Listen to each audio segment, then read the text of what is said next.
श्री गणेशाय नमः। श्री जानकी वल्लभो विजयते।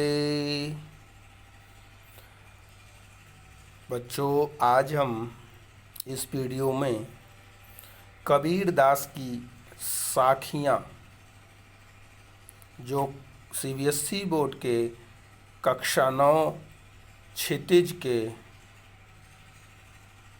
सिलेबस में है। आपको पता है कबीर दास जी ने साखी शबद रमैनी 3 प्रकार की रचनाएं 3 प्रकार की उन्होंने लिखा। साखी शबद रमैनी, तो जो आपके कोर्स में शबद है वो उसकी वीडियो चैनल पे है, आप उसे देख सकते हैं। आज हम साखियों पर विचार करेंगे। साखियों का अर्थ अगर हम कहें तो संस्कृत में साक्षी अर्थात आंखों देखी, तो हम संस्कृत में उसे साक्षी कहते हैं, आंखों देखी। उसी साक्षी से यह साखी और साखियाँ बना है। तो कबीरदास जी की साखियाँ आज हम पढ़ेंगे।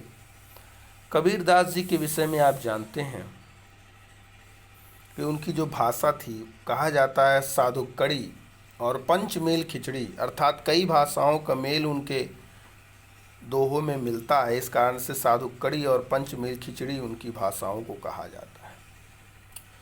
कबीरदास जी ने बाह्य आडंबरों पर कटाक्ष किया, व्यंग किया। सभी धर्मों के जो बाह्य आडंबर हैं उस पर उन्होंने कटाक्ष किया। तो आज हम पहला उनका जो दोहा छंद है पढ़ेंगे। मान सरोवर सुभर जल, हंसा के लिकराय, मुक्ता फल मुक्ता चुगे, अब उड़ियन तन जाय कबीरा, अब उड़ियन तन जाय। यहाँ कबीरदास जी कहते हैं मान सरोवर सुभर जल। मान सरोवर झील की बात की गई। कहाँ है मान सरोवर झील? आप जानते होंगे, तिब्बत मानसरोवर झील वहाँ पर है। उस मानसरोवर झील की बात की गई कि मानसरोवर के सुभर मतलब लबालब भरे हुए जल में हंस की बात की गई। जो हंस हैं वह क्या करते हैं? केली कराही, क्रीड़ा करते रहते हैं। हंस की एक खासियत, एक उसकी शक्ति, एक उसमें कह सकते हैं कि वह नीर क्षीर विवेक, अर्थात वह दूध और पानी को अलग कर सकता है। उसमें एक शक्ति है कि जो अगर दूध मिला पानी उसे दे दिया जाए तो वह दूध पी जाएगा और पानी छोड़ देगा। तो नीर क्षीर विवेकी उसको कहा जाता है।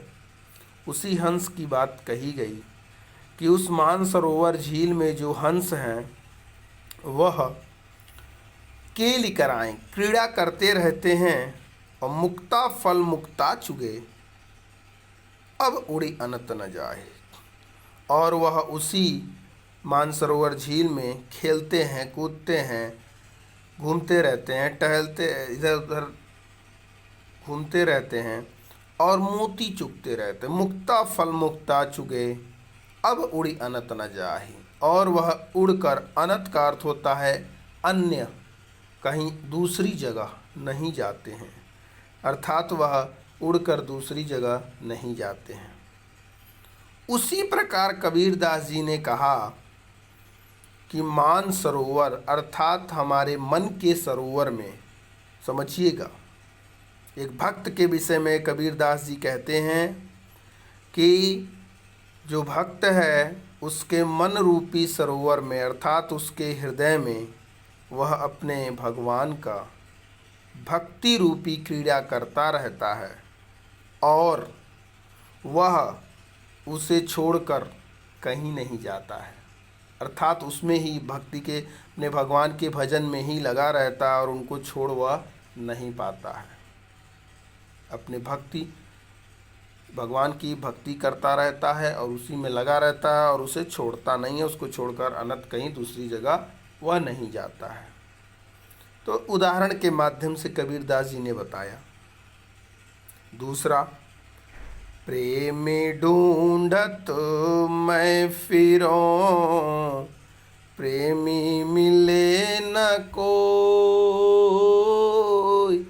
प्रेमी को प्रेमी मिले, जब विषय अमृत होय, कबीरा सब विषय अमृत हो। प्रेमी ढूंढत मैं फिरूं, कबीरदास जी कहते हैं कि प्रेमी, अब कबीरदास जी के प्रेमी कौन हो सकते हैं? ईश्वर, उनके ईश्वर ही तो प्रेमी हैं। तो प्रेमी ढूंढत मैं फिरूं, प्रेमी मिले न कोई। कबीरदास जी कहते हैं कि मैं उस ईश्वर को, उस प्रेमी को ढूंढ रहा हूं, पर वह मिल नहीं रहे हैं। प्रेमी मिले न कोई, प्रेमी नहीं मिल रहे हैं और प्रेमी को प्रेमी मिले। अब यहाँ दो प्रेमी में एक प्रेमी का अर्थ तो ईश्वर से ही है और दूसरा प्रेमी को प्रेमी, अर्थात जब हमारे प्रेमी भगवान ईश्वर हो सकते हैं तो उनके प्रेमी तो हम हैं भाई, उन्हें भी तो प्रेम करने वाले हम हैं, तो हम भी प्रेमी हुए।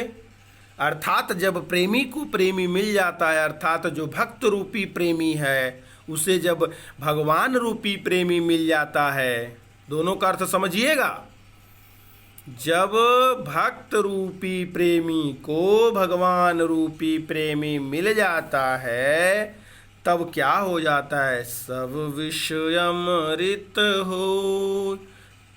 सारे विष, अब यहाँ विष का अर्थ विष नहीं है, विष का अर्थ है हमारे काम, क्रोध, लोभ, मोह, मत्सर, ये सब अमृत में बदल जाता है। सब दुख जो है सुख में परिवर्तित हो जाता है।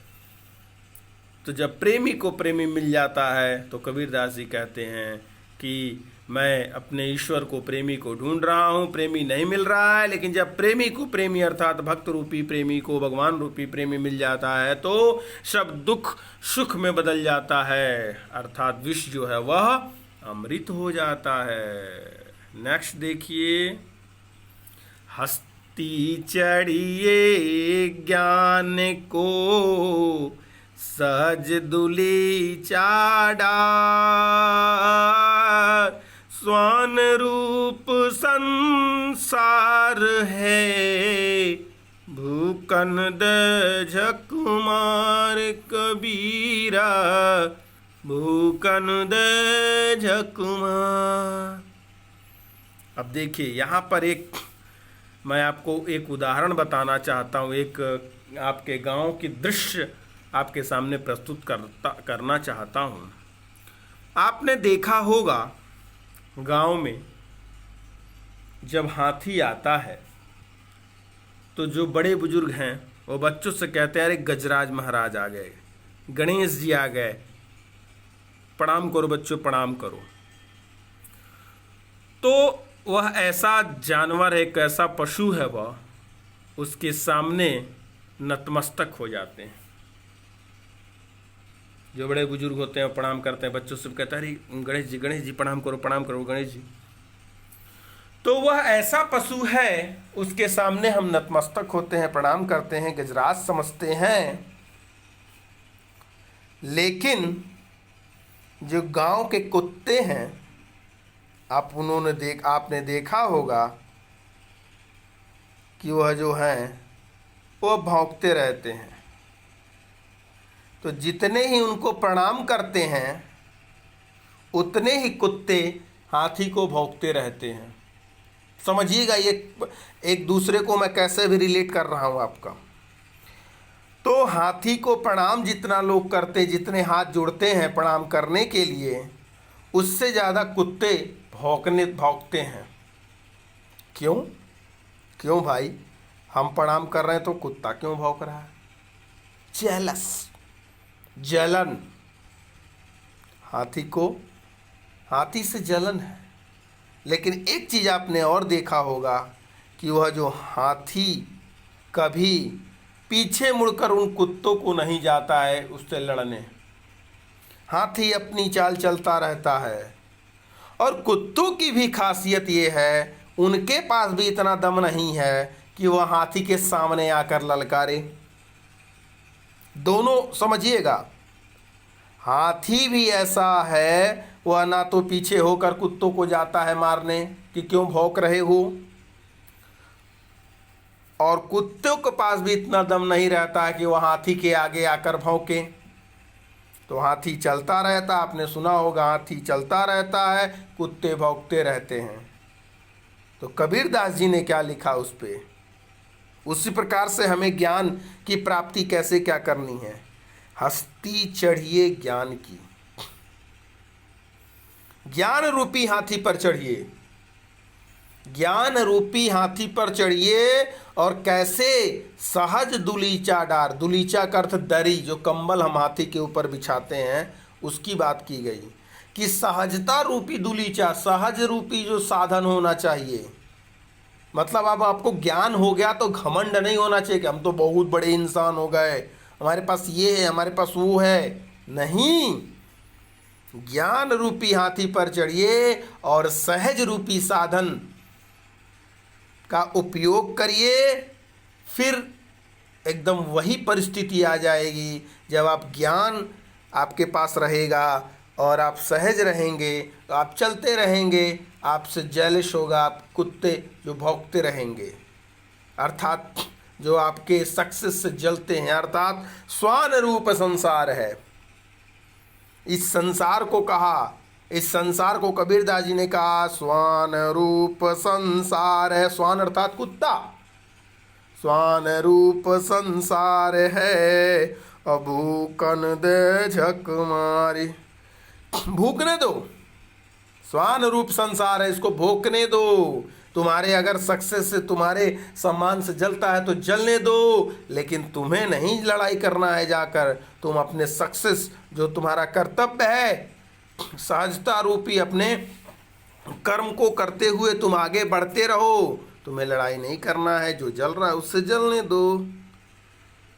लेकिन देखिए, उसी इसीलिए हाथी और कुत्ते का एग्जाम्पल दिया गया। हाथी चलता रहता, कुत्ते भौंकते रहते हैं। ना तो कुत्तों के पास इतना दम होता है वह आगे जा सकें, और हाथी भी, क्योंकि वह ज्ञानी अगर हो गया है, उसके पास ज्ञान है, वह सब जान रहा है, तो वह भी नहीं पीछे कुत्तों के पड़ता है, वह भी अपने सहजता से चलता रहता है। अर्थात कहने का अर्थ है स्वान रूप संसार है, भूकन दे झक मार। कुत्ते कब तक भूकेंगे, भोंकते भोंकते थक जाएंगे, झक मार के हट जाएंगे। लेकिन आपको नहीं लड़ाई करना है, आप कर्तव्य अपना, जो आपका कर्तव्य है, उस कर्तव्य को निष्ठा से करते रहिए, उसमें आपको गलती नहीं करनी है। हस्ती चढ़िए ज्ञान को, सहज डुलीचा डार, स्वान रूप संसार है, भूकन दे झक मार। तो अर्थात हस्ती रूपी ज्ञान, ज्ञान रूपी हाथी पर चढ़िए और सहजता रूपी आपका उस पर दरी होना चाहिए। अर्थात सहजता से, विनम्रता से अपने कर्तव्य को पालन करते हुए आगे बढ़िए। और यह संसार तो श्वान के तरह है, कुत्ते के समान है, उसको झक मार के भौंकने दीजिए। कब तक भौंकेगा, शांत हो जाएगा। नेक्स्ट, पखा पखी के कारण सब जगरा भुलान, निरपख होई के हरि भजे, सोई संत सुजान कबीरा, सोई संत सुजान। पखा पखी अर्थात पक्ष और विपक्ष के कारणे, के कारण, अर्थात पक्ष और विपक्ष के कारण। ये पक्ष में है, ये विपक्ष में है, ये हमारे पक्ष में है, ये विपक्ष में, हम इनके पक्ष में, हम उनके पक्ष में हैं, हम पक्ष में हैं, विपक्ष में। अर्थात पक्ष और विपक्ष के चक्कर में, उसी के कारण हम जग में भूले हुए हैं, जग में भूले हुए हैं, जग को भुलाए हुए, हम जग से भूले हुए हैं। और निरपख होई के हरि भजे। निष्पक्ष होकर, अर्थात किसी पक्ष में ना होकर निष्पक्ष होकर हम हरि का भजन करते हैं तो सोई संत सुजान। कबीरदास जी कहते हैं सोई वही संत सुजान, उसे ही संत जानना चाहिए, उसे ही सज्जन पुरुष जानना चाहिए जो ऐसा करता है, जो किसी के पक्ष विपक्ष में नहीं पड़ता है और वो निष्पक्ष होकर हरि का भजन करता है। कबीरदास जी कहते हैं वही जो है संत है, सज्जन पुरुष है। फिर कबीरदास जी कहते हैं हिंदू मुआ राम कही, मुसलमान खुदाई, कहे कबीर सो जीवता, जो दुह के निकट न जाए, कबीरा दुह के निकट न जाए। कबीरदास जी ने कहा हिंदू मुआ राम कही। जो हिंदू हैं वह जिंदगी भर राम राम करते हुए मर जाते हैं। जो मुसलमान हैं वह खुदा को जपते हुए मर जाते हैं। परंतु कहे कबीर सो जीवता, कबीरदास जी कहते हैं जीवित वही है, जीवित वही है जो दोनों के निकट नहीं जाता है, अर्थात दोनों के चक्कर में नहीं पड़ता है। अर्थात कहने का कबीरदास जी का है बाह्य आडंबरों से है, बाह्य आडंबरों से है। राम राम कहते हुए मतलब मर गए, मुसलमान खुदा खुदा कहते हुए, लेकिन दोनों के मर्म को नहीं जानता है। वह उसके तथ्य को, उसके जो उसका सार है उसको नहीं समझ पाता है वह। इसीलिए कबीरदास ने कहा जो सच्चे अर्थों में इसे समझ जाएगा, तो अगर सच्चे अर्थों में उसे वह समझ जाएगा तो फिर कबीर ने कहा कि वही जीवित है। कबीर कहे कबीर सो जीवता, जो दुह के निकट न जाए।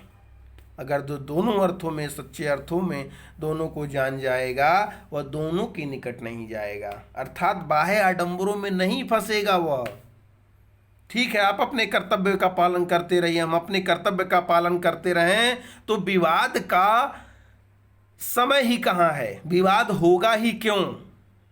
अगर हम जो हमारा सच्चा कर्तव्य है उसको हम कर रहे हैं, आप अपना सच्चा कर्तव्य कर रहे हैं, तो फिर विवाद होने की संभावनाएं खत्म हो जाती हैं। परंतु नहीं, आज विवाद पे विवाद होता है, पक्ष और विपक्ष के चक्कर में विवाद हो जाता है। में पक्ष में, ये विपक्ष में, इस चक्कर में कितनी लड़ाइयाँ हो जाती हैं। अर्थात कहने का तात्पर्य यहाँ पर यह है कि जो बाह्य आडंबर हैं, मन से हम राम राम कहते हैं तो मन से करें, हम अपने खुदा को याद करते हैं मन से याद करें। दिखावा नहीं करना चाहिए, दिखावा नहीं, दिखावा को ही कबीरदास जी ने मना किया है। दिखावा करने को मना किया। आप नाम लिखवा, इतना मैंने दान किया, इतना मैंने दान किया, वो दान नहीं है। जब आपने कह दिया कि हमने इतना दान किया, किसी विद्वान ने कहा है कि आप एक हाथ से दीजिए तो दूसरे हाथ को ना पता चले, दान ऐसा होता है। अर्थात कहने का तात्पर्य यहाँ पर यह है कि उस बाह्य आडंबर को, हम बहुत बड़े दानी, हम बहुत बड़े महादानी, हम बहुत बड़े ये हैं, वो चीज़ नहीं। जो करना है मन से कीजिए, भगवान को याद करिए, अल्लाह को याद करिए, ईश्वर को याद करिए, लेकिन जान करके, उस समझ करके, बाह्य आडंबरों में नहीं। अरे नहीं, अल्लाह अकबर कहने का तात्पर्य हम करें मन से, मन से हम अपने भगवान को, अपने ईश्वर को, अपने अल्लाह को माने, अपने अल्लाह को प्यार करें, अपने अल्लाह से विनती करें, अपने ईश्वर से विनती करें। कहने का तात्पर्य यहाँ पर बाह्य आडंबरों की बात ये की गई कि झूठ का दिखावा नहीं करना चाहिए। इसीलिए कबीर ने कहा कि वही जीवित है जो दोनों के निकट नहीं जाता, अर्थात ये बाह्य आडंबरों में नहीं फंसता है, जो सच्चे हृदय से अपने ईश्वर, अपने अल्लाह को याद करता है। उसी को कहा कबीरदास जी ने वही जीवित है। नेक्स्ट कहा कबीरदास जी ने, कांबा फिरी काशी भया, राम ही भया रही। मोट चून मैदा भया, बैठी कबीरा जीम। कबीरा बैठी कबीरा जी। कांबा जो है वह भी तीर्थ स्थान है मुसलमान का। काशी जिसे आप बनारस, वह भी हमारे हिंदू का तीर्थ स्थान है।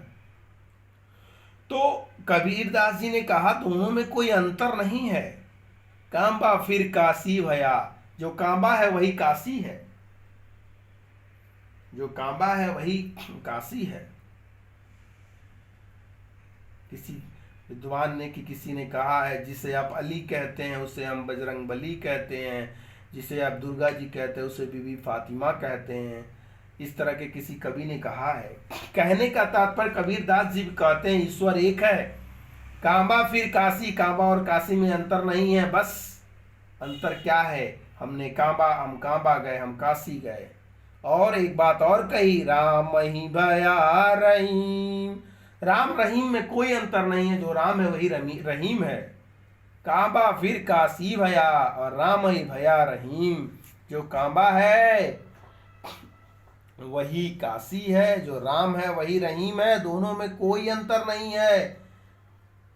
उसी प्रकार मनुष्य भी जो है वह ईश्वर से ही उत्पन्न हुआ है, ईश्वर से ही। चाहे हिंदू मुसलमान सिख ईसाई चारों हैं भाई भाई, सब तो उस परम पिता एक, जो एक परम पिता परमात्मा से ही वो निकले हैं। तो वो मनुष्य भी एक ही है।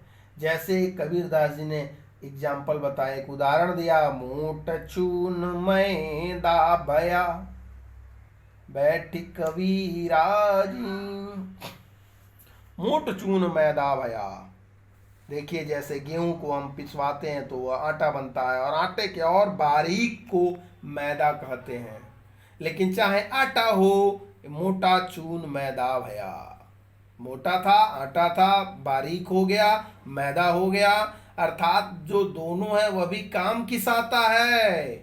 चाहे मैदा हो चाहे आटा हो, काम तो खाने का ही आता है, खाने के ही तो काम आएगा, चाहे कैसा भी होगा। तो कबीरदास जी ने कहा, बैठी कबीरा जीम। जीम का अर्थ होता है भोजन करना, प्रसाद पाना। अर्थात बैठकर जीमो, बैठकर खाओ, बैठकर पाओ। अरे जब मन करे आटे का बना के खाओ, कुछ जो मन करे मैदे का बना के। अर्थात कहने का तात्पर्य ये है कि दोनों एक ही अंग है गेहूं के ही, था दोनों जी खाने के ही काम आता है। जैसे ईश्वर से ही उत्पन्न है, चाहे वह हिंदू मुस्लिम सिख ईसाई कोई भी हो, सब उसी एक उसी के अंश हैं। जो एक परम पिता है उसी के सब अंश हैं, तो सब उसी के अंश हैं, तो फिर झगड़ा किस बात का। इसीलिए कबीरदास जी ने कहा, कांबा फिर काशी भया, राम ही भया रहीम। और मोट चून मैदा भया, बैठ कबीरा जी। साखियों का लास्ट अंतिम पद, अंतिम जो दोहा छंद कबीरदास जी ने कहा, ऊंचे कुल का जन्मिया, जे करनी ऊंच न होय, सुवरन कलश सूरा भरा, साधु निंदा सोय। क्या कबीरदास जी ने कहा है। ये दोहा हमको बहुत ही पसंद है, बहुत ही हमें अच्छा लगता है। यहाँ पर कबीरदास जी ने कर्म के आधार पर वर्णों का विभाजन किया, कर्म के आधार पर हमको उच्च और निम्न बताया। उन्होंने कहा भले ही वो बहुत ही उच्च कुल खानदान में कोई जन्म लिया हो, ऊंचे कुल का जन्मिया, ऊंचे कुल खानदान में उसका जन्म हुआ है, परंतु जे करनी ऊंच न होई, अगर उसकी करनी, उसका जो कर्म है अगर वह उच्च नहीं है, तो वह उसी प्रकार से है कि जिस प्रकार सुवर्ण कलश, सोने के कलश में सुरा, सुरा का अर्थ होता है शराब, शराब भरी हुई है, तो वह साधु, साधु के लिए वह निंदा सोई, वह निंदा ही है। साधु हमेशा उसकी निंदा ही करेंगे, भले ही सोने का कलश है तो क्या हुआ, लेकिन अगर उसमें शराब भरी हुई है तो वह साधु मतलब सज्जन पुरुष के लिए तो वह निंदनीय ही है, भले ही वह सोने का कलश क्यों नहीं है। क्यों नहीं, वह सोने का ही कलश है, लेकिन फिर भी अगर उसमें शराब भरी है तो सज्जन पुरुषों के लिए वह निंदनीय है, वह त्याजनीय है, उसको त्याग देगा वह। उसी प्रकार से कहा कि ऊंचे कुल का जन्म लिया, अगर ऊंचे कुल में किसी ने जन्म लिया है लेकिन करनी अगर उसकी ऊंच नहीं है तो वह नहीं जाना जाएगा। तो केवल इस समय आप जन्म से नहीं, कर्म से उन्होंने अपने आप को बताया कि कर्म से कोई उच्च बन सकता है, ना कि जन्म से। जन्म से कैसा भी हो, लेकिन इस समय कर्म से अगर उसकी कर्म अच्छे हैं तो वह उच्च कुल, वह बहुत ही सर्वश्रेष्ठ है, और नहीं तो फिर वह ऊंचे कुल खानदान में जन्म लेने से भी कोई। अब जैसे अगर हम एक उदाहरण आपके सामने प्रस्तुत करें, रावण ब्राह्मण था, विद्वान था, महापंडित था, महापंडित था, विद्वान था, सब जानता था, वो ब्राह्मण कुल खानदान में जन्म लिया था, ऊंचे कुल में जन्म लिया था, परंतु उसकी करनी, उसके कर्म कैसे थे, हिंसा करना, उसके कर्म अच्छे नहीं थे। अंततः उसका पतन हुआ, राम जी ने उसको वध किया, राम जी ने उसका वध किया। भले ही उच्च कुल खानदान में था लेकिन करनी उसकी, कर्म उसके अच्छे नहीं थे, इस कारण से वह उसका वध हो गया, उसका वध हो गया, अर्थात वह पतन को प्राप्त हुआ। लेकिन अगर एक और एग्जाम्पल इसी के उल्टे अर्थ में हम आपको बताएं, जैसा कि आप जानते हैं रैदास जी को, रविदास, रविदास नाम आपने सुना होगा, रविदास जयंती भी मनाई जाती है। उस रविदास जो थे वह निम्न कुल में एक चर्मकार, चमड़े काटने वाले, जूता बनाने वाले कुल में उत्पन्न किए थे, लेकिन उन्होंने भगवान की भक्ति करके भगवान को प्राप्त किया, भगवान को प्राप्त किया उन्होंने, और आज उनका नाम हम लेते हैं, उनके नाम से जयंती छुट्टी भी मनाई जाती है। आपने सुना होगा, मन चंगा तो कठौती में गंगा, ये उन्हीं से, वहीं से प्राप्त हुआ है, रैदास जी के ही जीवन चरित्र से, या जो क्या कहते हैं मुहावरा है ये वहीं से प्राप्त हुआ। मन चंगा तो कटौती में गंगा, ये उन्हीं का शब्द है ये। तो कहने का तात्पर्य कबीरदास जी ने कहा कि ऊंचे कुल में भले ही वह जन्म लिया हो, लेकिन अगर उसके कर्म, उसकी करनी अच्छी नहीं है तो वह उसी प्रकार से बेकार है, जैसे सोने के कलश में अगर सूरा भरा हुआ है, शराब भरी है, तो वह त्याजनीय है, वह निंदनीय है। जैसे रावण बहुत उच्च कुल खानदान का था, परंतु उसके कर्म अच्छे नहीं थे, इस कारण पतन को प्राप्त हुआ। और रैदास जी निम्न कुल, चर्मकार कुल बहुत निम्न कुल माना जाता है। चर्मकार कुल में जन्म लेने के बाद भी भगवान की भक्ति करके भगवान को प्राप्त किया, और इस कारण से आज उनका नाम सब लोग लेते हैं।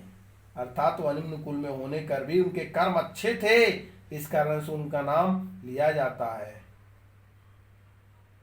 तो इस प्रकार कबीरदास जी की साखियां आज हम लोग पढ़े हैं, जो कि क्लास 9 सीबीएसई बोर्ड के क्षितिज काव्य खंड में है, और शबद का भी वीडियो मेरे चैनल पे उपलब्ध है, आप उसे भी देख सकते हैं जिसने ना देखा हो। तो आज के लिए हम इतना ही रखेंगे, आप देखें, समझें, पढ़ें। आज के लिए इतना ही, फिर नेक्स्ट वीडियो में नेक्स्ट टॉपिक लेके आएंगे आपके पास। तो आज के लिए इतना ही, धन्यवाद।